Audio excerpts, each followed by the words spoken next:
This week's Parsha is Parashat Vayakhel,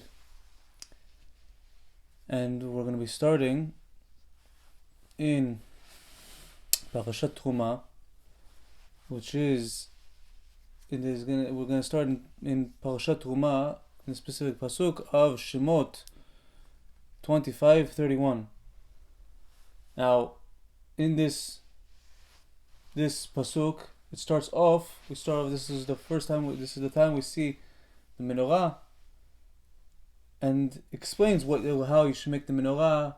Hashem is explaining to Moshe how it's supposed to be made, and Rashi comes and explains this. He brings a Midrash Tanchuma, and Midrash Tanchuma, it explains that Moshe had a very difficult time understanding what Hashem meant.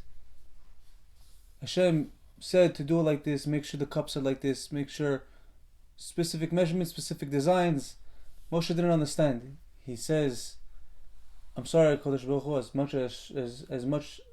chokhmah as you gave me, I still don't understand. So Hashem tried again, explained it. Not only that, he showed him a picture, so to speak, of the menorah in fire. He showed a fire, and he showed Moshe, it's supposed to look like this. Moshe says, I'm sorry, I still don't understand. So Hashem said, no problem. Take the menorah was meant to be from one solid piece of gold. It's not supposed to be, you take gold here, you glue it on, or you weld it on, or whatever. It's supposed to be for one solid piece of gold. And it's a big thing. It wasn't small. It wasn't small like something small like this. You could do it on a chair or something, on a table. It was a big thing. Moshe didn't understand, so Hashem said, take this whole entire block of gold and throw it into the fire. And after he threw it inside, out came a fully made menorah. The question is, we see that it speaks again about the menorah in this week's parsha. And it speaks about it. It actually says, he made it. He made the menorah of pure gold, meaning that the pasukim starts explaining the whole entire way how he made it and everything. So what's the case? Did he throw it in? How does this explain how do you explain the Midrash Tanchuma? How do you explain Rashi? So the Gur Y.E.S comes and he explains it like this. Nothing just happens. Hashem explains it. Oh, you can't do it? Okay, fine, I'll do it for you. The Gur Y.E.S explains that Hashem explained to him, Moshe tried. It didn't work. He's like, I can't do it. I don't understand. It's so intricate, I can't understand how to do it. Hashem showed him with the fire. Okay, I'll try again. He tried it again. Still cannot do it. Then after Hashem says, you tried, now throw it into the fire, and the menorah will come out, be made by itself. Why? What's the whole entire thing? Why couldn't Hashem just take it and that's it? So that's how it explains this pasuk, the midrash, how Moshe put it inside the fire and it came out, and it also explains the pasuk that says that he made it, this, that, everything, all the things, how he did it, meaning that he did it, but in the end it wasn't able to be accomplished. So Hashem took over. Hashem did the final thing. So what's the point? Why couldn't Hashem just do it from the beginning? Moshe says, I don't understand. So Hashem says, no problem, throw it inside and that's it. There's something called Hishtadlut. Whenever you have to do something, Hashem says you have to show the minimal effort. At least try to do it as much as you can. Break your head to understand. Whenever there's a Gemara, try to understand, break your head. I can't understand. Please, Hashem, help me. Do it again and again and again and again. Go to the Rav. Please explain it to me. Whatever you can, whatever possible way you could possibly understand it, and Hashem will give it to you. Hashem will help you. So over here we have Hishtadlut. You have to go and you have to actually try. You have to do it. You have to do, and then Hashem will help you. Now, there is a pasuk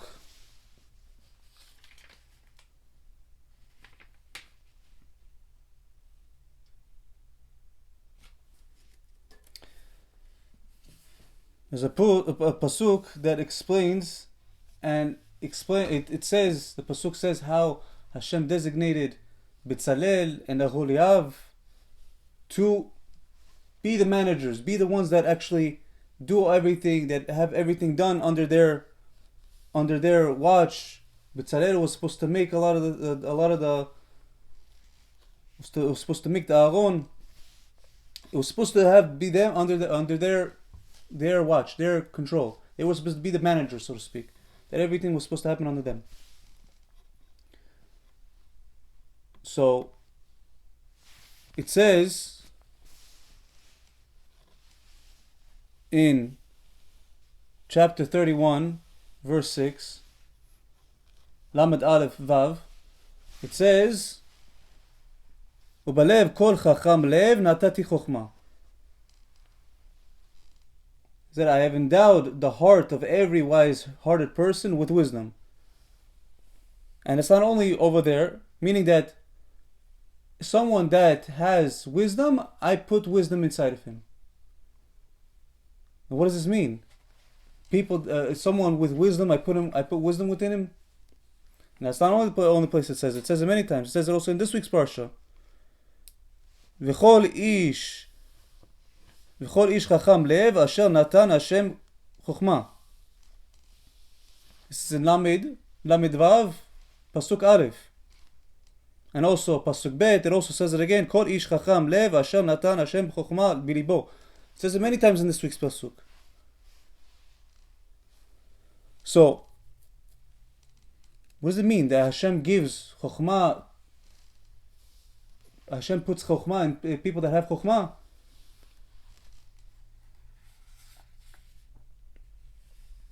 Now there's a pasuk in Daniel which explains this. It says specifically, it says literally, it says, Yehev chokhmata lechakimin. He gives wisdom to the chachamim, to the people that have wisdom. Now, what's the whole thing? Why give the wisdom to the people that have wisdom? Like, it seems like a thing. He already has wisdom. Why do you put wisdom to him? It's like you say, I put cup full of water, I put water. There's already cup. You don't need to put water inside. You don't need there's already water. You don't need to put more. You don't need to put water inside. In Masechet Brachot 55a, it says, Amar Rabbi Chanan, En HaKadosh Baruch Hu noten chokhmah ela lemi sheyesh bo chokhmah. Shneimar, and it brings the pasuk in Daniel. It brings the pasuk in Daniel, Yehev chokhmata lechakimin. And there was another Rav that said in Masechet Brachot, it explains that another Rav said it somewhere else. And then a Rav said to him, he says, why are you bringing that pasuk from Daniel? We have a pasuk in the Torah. It says, Ubelev kol chacham lev natan chokhmah. We already see it inside the Torah. We don't know. Yeah, it says it in Daniel also. We don't need it. We have it in the Torah, and the Torah is on a higher level than the books of Nach.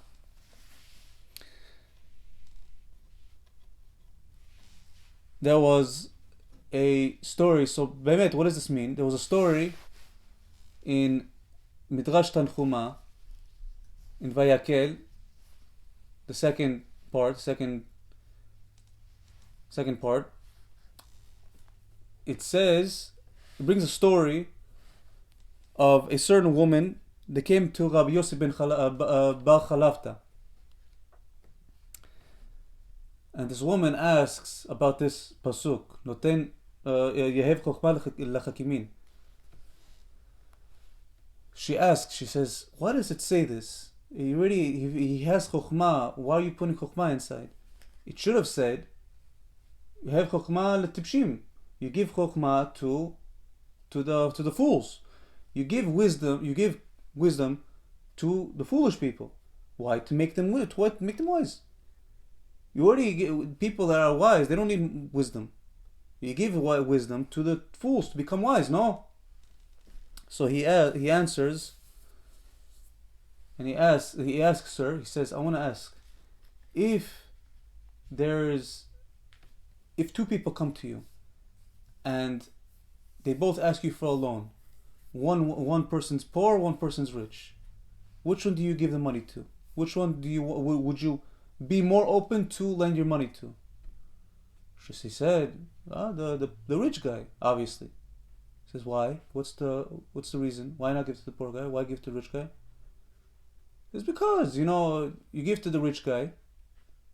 If he loses out in money, he's gonna have something to pay back. He's gonna have the money to pay me back. That if he has the loss, he has to pay me back. But if I give it to the poor guy, who knows if I'm gonna get it back or not? This is the only money that he has, maybe. How am I gonna know that I'm gonna get the money back? So Rabbi Yossi Bar Chalafta said to her, says, you should listen to the words that are coming out of your mouth. The same way that you would give the money to the rich guy because you get something in return. You're gonna get something out of it. It's not just gonna go. That's it. It's gonna go and it's gonna be wasted. You're gonna get it back. So the same way that Hashem, if He gives this chokhmah to the tipshim, to the fools, what's going to happen? They're going to go, and they're going to go to filthy places, to random places in the middle, to casinos, to something, to whatever it is, waste the knowledge on stupidity, on nothing. It's just going to go to waste. There's no point of giving it to them. However, if Hashem gives it to the chachamim, to people that are already wise, what are they going to do with it? They're going to sit and they're going to learn in the Bet Midrash. It's an investment. You give it to people that know how to invest. You give it to the investors. So that they could go and do something that this wisdom entails.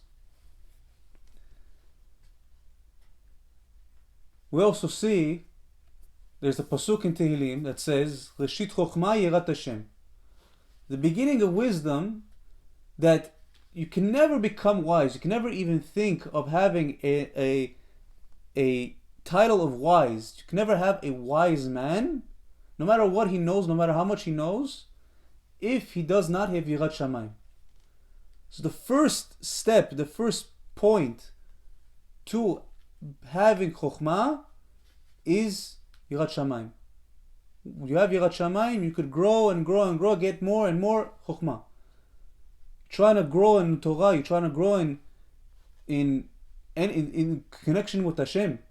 Without Yirat Shamayim, there's no connection with Hashem. You can say, I love Hashem, but if you're in the end you're sinning, there's no connection with Hashem. You have Yirat Shamayim, you have no connection with Hashem.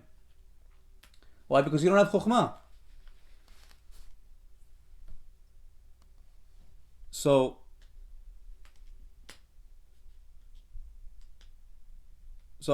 I actually asked Rav Zev Rulbi, the grandson of the famous Rav Shlomo Rulbi, the one that wrote Alei Shor.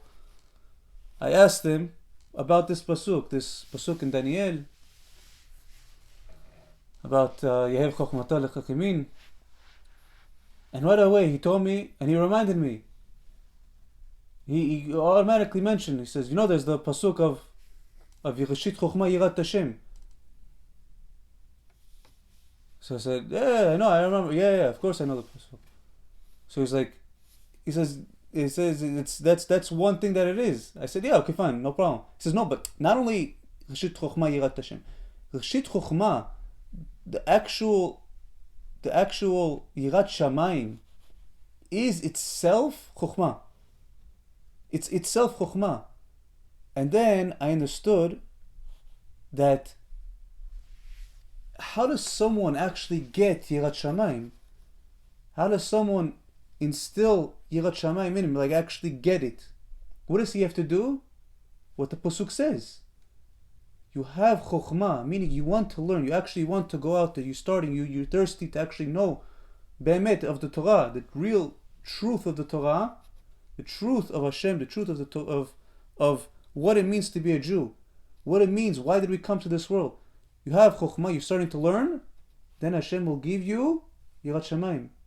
Hashem will instill into you Yirat Shamayim, because He gives chokhmah lechakimin.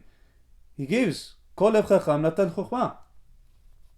He gives chokhmah to the chachamim. He gives Yirat Shamayim to chachamim. So it's a thing both ways. You want Yirat Shamayim, have chokhmah. You have Yirat Shamayim, you're going to get chokhmah. So in the end, you have to have a little bit of chokhmah to get Yirat Shamayim. To get actual chokhmah, to get Torah, chokhmah on top of it, you have to have Yirat Shamayim. And not only that, how is another way that we could see this? There's a certain bracha whenever you see a Tamid Chacham. Not just any Chacham. There's halachot around who you say this about, who you say this to. But if you see a Tamid Chacham that entails according to halacha that you say this bracha, you have to say the bracha. You have to say the bracha like this: Shechalak michokhmato leyirav. Say Baruch Ata Hashem Elokeinu melech haolam shechalak michokhmato leyirav. That you gave off wisdom to who? To the ones that fear you. Yirat Shamayim is people that fear Hashem, people that have fear of the Almighty. There's many levels. The basic level, that's already chokhmah, that's already amazing. So to someone, how does someone become a Tamid Chacham? Whenever he has Yirat Shamayim, that Hashem gave the chokhmah to the ones that fear Him. You fear Hashem, Hashem will give you chokhmah. He will start giving you chidushim. You had difficulty time learning Gemara. Now it's much easier. It's still difficult because that's the whole entire thing. But Hashem automatically gives you siyata d'shmaya, so that you start understanding more. Shiurim, He starts giving you chidushim to be able to give to other people, to be able to teach, to be able to do it yourself in day-to-day life.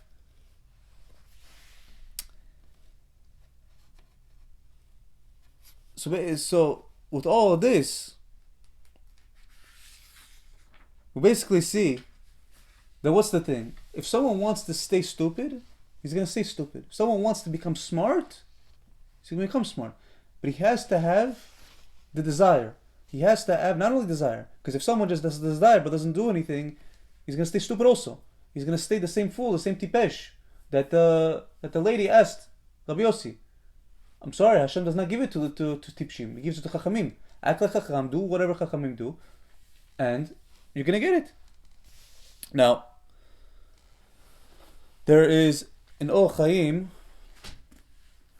I'm going to end with this. The Or Chaim writes in this week's parsha, in Aliyat Revi'i, in the fourth Aliyah, this is Lamed Vav Chet 36:8, and it starts from the words Vayasu Kol Chacham Lev. Now, Kol Chacham Lev, he starts off and he says Chacham Lev is a singular word. Meaning, if it would be plural, it would be Chachmei Lev, not Chacham Lev. So he's trying to figure out why does it say Chacham Lev and not Chachmei Lev. So he puts it together and he says, usually, because it was a whole entire people that building all the things in Mishkan, putting everything together. So usually when people do, for example, if you have a whole entire crowd, people doing something, you will always have this one that has this type of idea of how he wants it to be, this one of how he wants it to be. Meaning that everybody is not exactly the same. Even if someone draws a picture, even if you say, okay, draw me a picture of an iPhone. Everybody knows what an iPhone is. Draw me a picture of a bed. Okay, even if you have the best the artist, you have artists, no one will draw it the same. No matter how it is, they will never draw it the same. Maybe the same colors, maybe the same, but never the same. Even if they draw a sketch, it will still be different somehow. So in every single person, usually it's supposed to be different. Whenever they're building something, whenever they're making something, it's supposed to be different from one person to another. However, comes the Or Chaim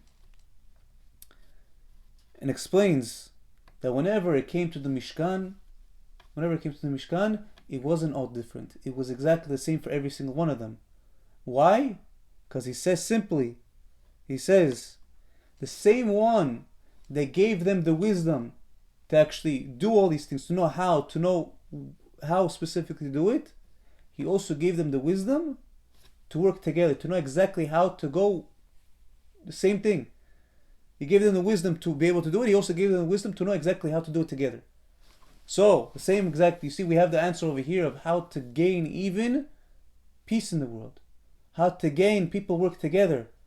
I think there's a Gemara that says, if there's a minyan of 10 people that agree on everything, Mashiach will come instantly. So the same way, you want to make peace, you want everybody to think like one, you have to gain chokhmah, you have to have chokhmah. Everybody here has to have chokhmah. Whenever everybody has Yirat Shamayim, has chokhmah, has what it is that they want to learn Torah, the only thing is Torah. They want to go and they want to help Bachoi Yeshivot learn more Torah. Someone has difficulty learning, you learn with him. So people not religious, you go and you try to help them. You bring them close to Hashem, you do kiruv. It's a very big thing. So you want there to be peace in the world, you want Mashiach to come, you start with wisdom. The wisdom is the key for Yirat Shamayim and for Mashiach. Baruch Adonai Olam, Amen v'Amen.